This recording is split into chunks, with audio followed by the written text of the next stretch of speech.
Mahalakshmi tarot कार्ड्समध्ये आज सर्वांचं स्वागत आहे. तर आज आपण बघणार आहोत मे मंथसाठी फायनान्स किंवा जॉब किंवा करिअर चं गायडन्स किंवा रीडिंग. तर तुमच्यासाठी 2 ऑप्शन्स ठेवलेले आहेत. ऑप्शन 1साठी सिल्वर कलरची बेल किंवा घंटा म्हणू शकता आणि ऑप्शन 2साठी आहे रेड कलरची बेल.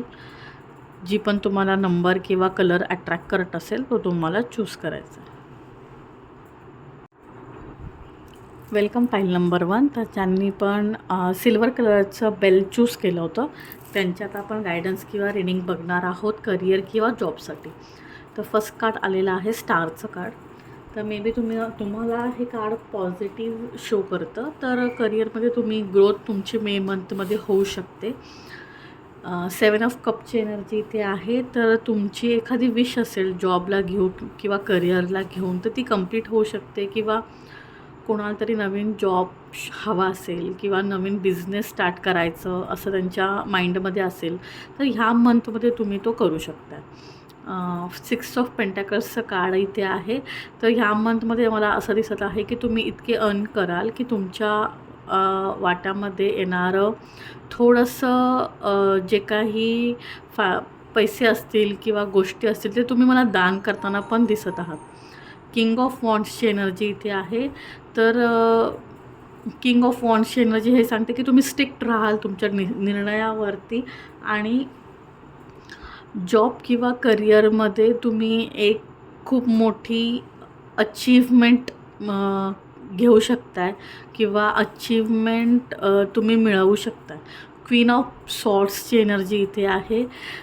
तर खूप स्ट्रिक्टली रूल्स फॉलो करून फोकस राहून कॉन्सन्ट्रेट करूनच तुम्ही ते सक्सेस तुम्ही ओढून आणू शकताय किंवा त्या अचीवमेंट मिळवण्यामागे तुमचे हार्ड वर्क तुमचे एफर्ट्स मला दिसत आहेत.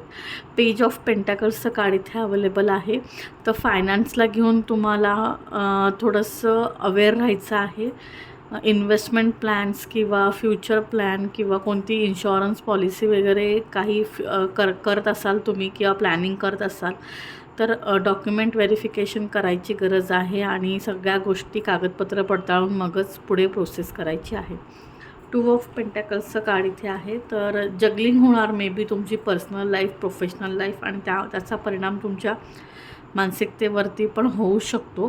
त्यामुळे फोकस तुम्ही राहणार आहात, खूप कामाचा भार घेणार आहात, तुम्हाला खूप सारं टार्गेट असणार आहे, ते अचीव करण्यामागे तुमची धावपळ मला दिसत आहे. तर अशा वेळेस तुमचं थोडं पर्सनल लाईफ डिस्टर्ब होऊ शकते आणि ह्याचा परिणाम तुमच्या मनावरती पण होऊ शकते. सो बॅलन्स ठेवा. 4 ऑफ वॉन्ड्सची एनर्जी आहे. अगेन तुम्ही फॅमिली फंक्शन अटेंड करू शकताय किंवा तुमच्या अचीवमेंटची पार्टी ऑर्गनाईज करू शकता. एखाद्या इव्हेंटमध्ये तुम्ही जाऊ शकताय.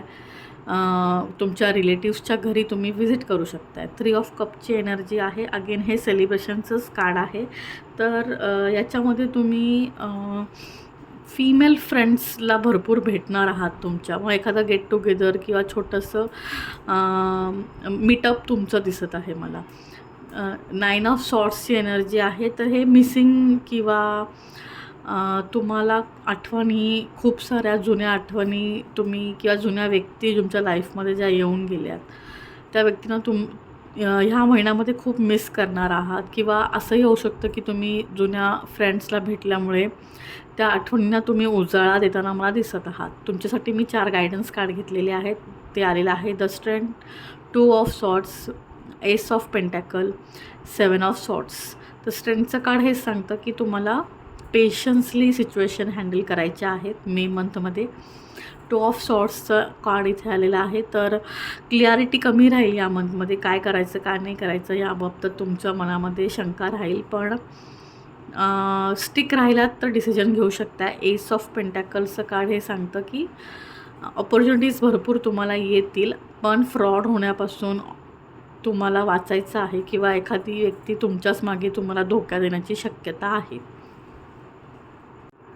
Welcome file number 2. तर ज्यांनी पण रेड कलरचं बेल चूज केली होती त्यांचं आता आपण त्यांचं आपण जॉब, करिअर आणि फायनान्सचे प्रिडिक्शन्स बघणार आहोत. तर फर्स्ट कार्डच आलेलं आहे 6 ऑफ वॉन्ड्सचं.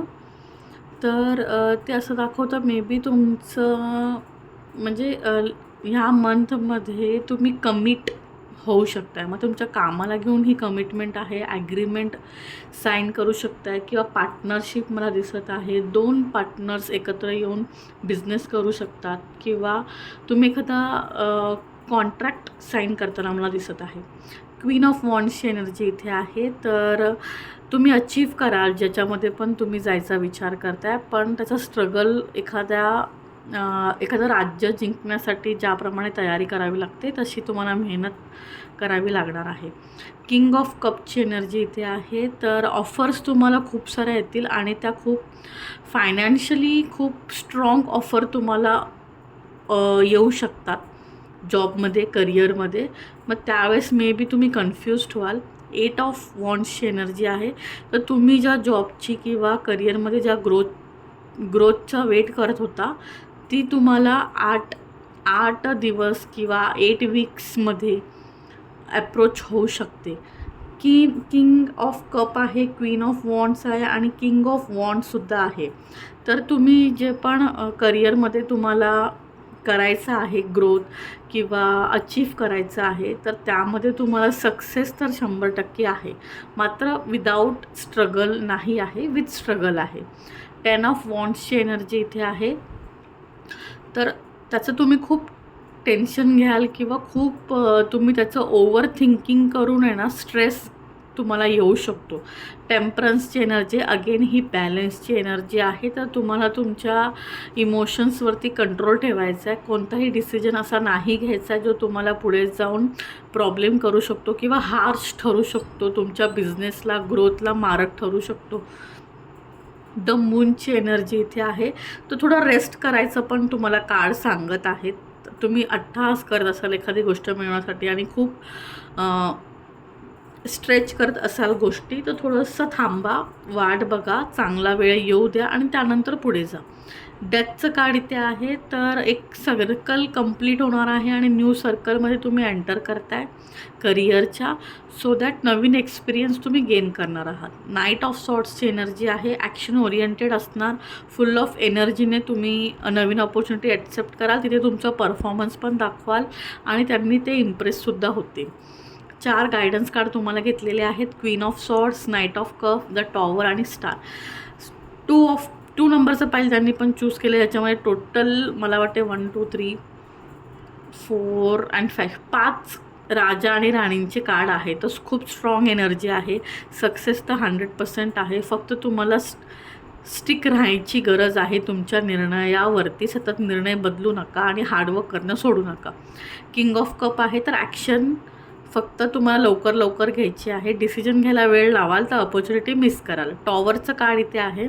तर असं कोणतीही गोष्ट करायची नाही आहे तुम्हाला जी तुमचं नाव खराब करेल किंवा एखादी छोटी गोष्ट तुम्ही चांगल्या म्हणजे कमी पैशात कमी बजेटमध्ये बसवायला जाल, मात्र तिथे तुम्ही क्वालिटी किंवा तुमचं ब्रँडिंग नेम जे आहे त्याला ते मारक ठरू शकतं. स्टारची एनर्जी आहे. तर ह्या मंथनंतर तुम्ही फेमस पण होऊ शकता. लोक तुम्हाला ओळखतील आणि तुम्ही जे काही इंडस्ट्रीमध्ये असाल ते पण नावारूपाला येऊ शकतं.